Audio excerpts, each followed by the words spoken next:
હાડકાં મજબૂત કરી શરીરને નવી તાકાત આપશે। Hello friends, welcome to kitchen art. Friends, આજે આપણે શિયાળુ સ્પેશિયલ અડદિયા બનાવવાના છે, તે પણ 1 કિલો। આ અડદિયામાં ના તો આપણે ગુંદને તળીશું, ના તો ખાંડની ચાસણી બનાવીશું। જો તમે પણ પહેલીવાર બનાવતા હોય તો આ વિડીયો ખાસ જોજો।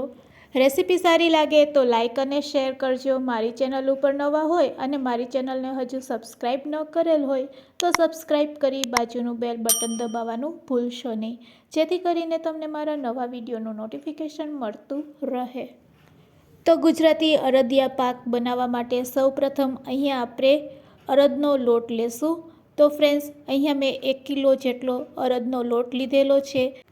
તો 1 કિલો અડદિયા પરફેક્ટ માપ સાથે કઈ રીતે બનાવવા તેની બધી ટ્રીક અને ટિપ્સ સાથે આજે આપણે અડદિયા બનાવીશું। તો 1 કિલો અડદના લોટની સામે અહીંયા આપણે 1 કિલો ઘી લેવાનું છે। તો ફ્રેન્ડ્સ, આ રીતે આપણે મોટી કઢાઈ લેશું અને મોટી કઢાઈમાં 1 કિલો જેટલું ઘી લઈ લેશું। હવે આ ઘીને આપણે પહેલાં મેલ્ટ કરી લેશું। તો અહીંયા આપણે ગેસની ફ્લેમ મીડિયમ રાખીશું અને મીડિયમ ફ્લેમ ઉપર ઘીને પહેલાં મેલ્ટ કરી લેશું। ઘી મેલ્ટ થઈ જાય એટલે આપણે અડદનો લોટ તેમાં એડ કરી દેશું।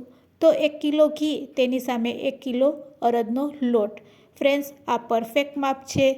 હવે જો તમારી પાસે ઘરે ઘી હોય અને તમને ખ્યાલ ન હોય કે ઘી છે તે કિલો છે, પોણો કિલો છે, તો શું કરવાનું? તો કંઈ નહીં, બસ આ રીતે ઘી મેલ્ટ થઈ જાય અને અડદનો લોટ નાખ્યા પછી તેને આ રીતે મિક્સ કરવાથી તે આ રીતનું લાગે તો સમજવાનું કે ઘી છે એ આપણું પરફેક્ટ છે। તો જો તમારી પાસે ચોક્કસ માપ ન હોય ઘીનો, તો આ રીતે ઘીમાં લોટ નાખ્યા પછી જો તમને આ રીતનું મિશ્ર લાગે તો સમજવાનું કે ઘી માપ છે તે પરફેક્ટ છે। અને જો તમને લોટ વધારે કઠણ જેવો લાગે તો સમજવાનું કે ઘી ઓછું છે। તો તમે ઉપરથી પણ ઘી એડ કરી શકો છો અને આ રીતનું મિશ્ર છે તે રેડી કરી શકો છો। તો જો ઘીનું ચોક્કસ માપ ન હોય તો તમારે આ રીતે ચેક કરી લેવાનું। તો અત્યારે તો આપણે પરફેક્ટ માપ સાથે લોટ અને ઘી લીધેલું છે એટલે મિશ્ર પણ આપણું એકદમ પરફેક્ટ છે।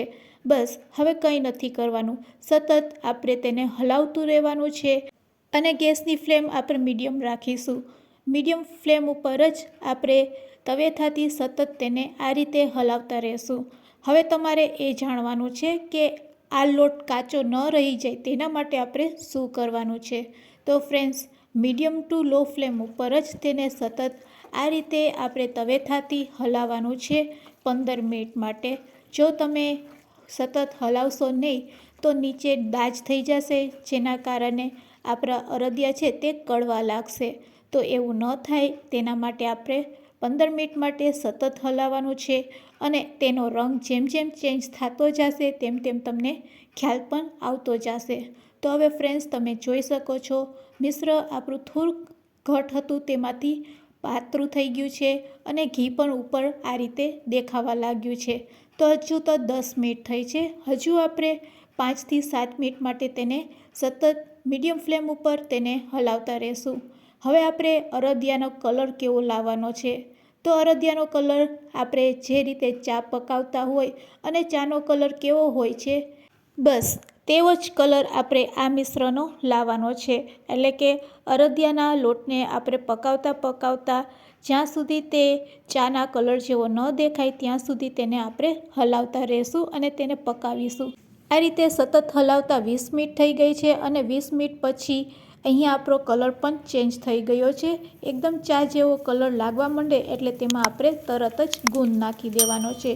અહીંયા ગુંદ ફૂટવા લાગશે એટલે ગુંદ છે તે આપમેળે તળાઈ જશે। તો અહીંયા આપણે તળવાની પણ જરૂર નહીં પડશે। બસ આપણો લોટ શેકાઈ જાય, સરસ પાકી જાય પછી તેમાં તમારે આ રીતે ગુંદ એડ કરી દેવાનો। જેવો ગુંદ ફૂટી જાય એટલે તરત જ ગેસની ફ્લેમ બંધ કરી દેવાની અને બજારમાં જે રેડીમેડ અડદિયાનો મસાલો મળે છે તે આપણે એડ કરી દેવાનો છે 2 ચમચી। સાથે આપણે સૂંઠનો પાવડર પણ 2 ચમચી એડ કરી દઈશું। તો બંને વસ્તુ એડ કર્યા પછી ફરીથી આપણે મિશ્રને આ રીતે એકવાર હલાવી લેશું।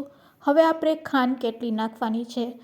તો અહીંયા આપણે 1 કિલોના માપની સામે પોણો કિલો જેટલી ખાંડ નાખવાની છે, એટલે કે 750 ગ્રામ જેટલી આપણે ખાંડ એડ કરવાની છે। તો અહીંયા આપણે ખાંડ દરેલી લેવાની છે, એટલે કે બુરું લેવાની છે, અને બધી ખાંડ આપણે એડ કરી દઈશું. જો આ રીતે મોટા વાસણમાં તમે બનાવતા હશો તો મિશ્રને મિક્સ કરતા પ્રોબ્લેમ નહીં આવશે. જો તમે નાના વાસણમાં આ રીતે લોટને શેકો હશે પછી તમે આ બધી વસ્તુ નાખશો તો વાસણ તમારું નાનું પડશે. એટલે જ્યારે પણ તમે અડદિયા બનાવો ત્યારે મોટા વાસણમાં જ બનાવવાનું પસંદ કરવાનું, જેથી કરીને બધું વસ્તુ જ્યારે આપણે મિક્સ કરીએ ત્યારે તમારે કોઈ પણ પ્રકારનો પ્રોબ્લેમ નહીં આવશે. તો ફ્રેન્ડ્સ, તવેથાથી આ રીતે એકવાર મિક્સ કર્યા પછી હવે આપણે ચમચાનો ઉપયોગ કરશું.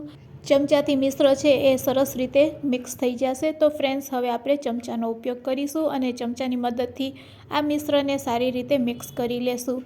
જેમ જેમ તમે મિક્સ કરશો તેમ તેમ ખાંડ સહેજ મેલ્ટ થશે અને આપણું મિશ્ર છે તે આ રીતનું રેડી થઈ જશે. તો ફ્રેન્ડ્સ, ચમચાથી આ રીતે આપણે બધું મિશ્ર છે એ 1 કે 2 વખત આ રીતે હલાવી લેશું, એટલે ખાંડ સારી રીતે મિશ્ર સાથે મિક્સ થઈ જશે. અહીંયા આપણું અડદિયાનું મિશ્ર છે તે રેડી થઈ ગયું છે. હવે આપણે તેને આ પ્લેટમાં લઈ લેશું, જેથી કરીને તે ઝડપથી ઠરી જાય અને સરસ તેના આપણે ટીકરા બનાવી શકીએ.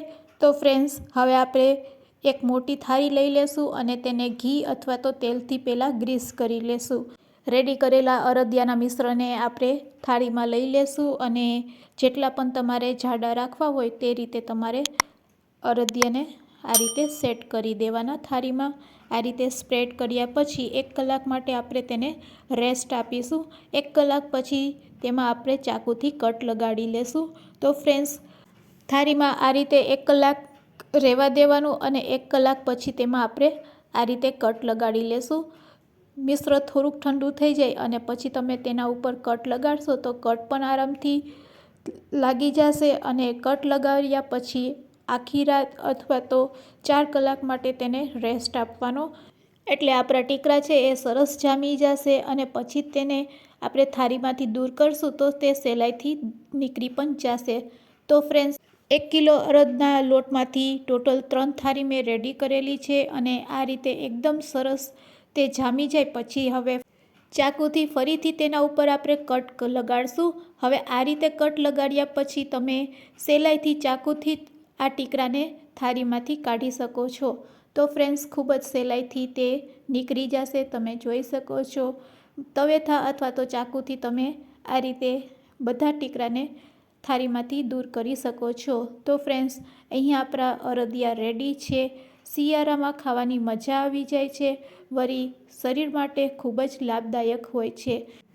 તો ફ્રેન્ડ્સ, મારી શીખવાડેલી ટિપ્સ સાથે જો તમે ક્યારેય અડદિયા ટ્રાય ન કરેલા હોય અને પહેલીવાર બનાવતા હોય તો ચોક્કસથી ટ્રાય કરજો. બિલકુલ કાચા નહીં રહેશે અને લોટ સરસ શેકાઈ જશે અને ગુંદ તરવાની પણ જરૂર નહીં પડશે. ખાવામાં એટલા ટેસ્ટી લાગે છે કે વાત ન પૂછો. તો ફ્રેન્ડ્સ, આજની રેસીપી કેવી લાગી તે મને કમેન્ટ્સમાં જરૂરથી કહેજો. રેસીપી સારી લાગી હોય તો તમારા ફ્રેન્ડ્સ, મિત્ર અને ગ્રુપમાં શેર કરવાનું ભૂલશો નહીં. Thanks for watching.